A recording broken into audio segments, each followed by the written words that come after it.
Kemudian Umar bin Khattab memanggil Sa'id suatu hari untuk sama-sama terlibat dalam pemerintahannya. Kemudian Sa'id berkata, "Inna mauluka ala ahli Hims." Wahai Umar, wahai Sa'id, sesungguhnya aku memilih engkau untuk menjadi gubernur di kota Hims. Ya gitulah Umar, bagi-bagi jabatan, jangan ente aja punya jabatan. Gak ada. Bukan itu kalimat yang keluar dari mulut Sa'id bin Amir al-Jumahi. Kata Sa'id bin Amir al-Jumahi, "Ya Umar, nasyattuka Allah alla taftunni." Wah Umar, aku bersumpah dengan nama Allah, jangan kau memfitnah saya.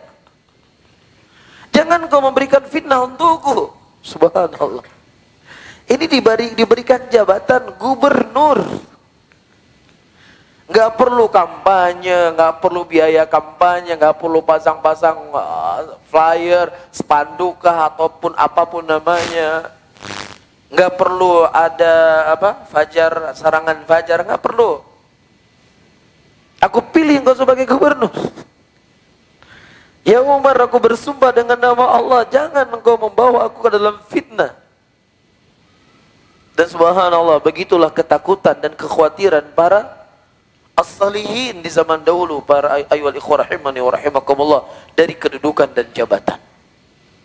Yang kebanyakan manusia hari ini haus dengan hal yang seperti ini.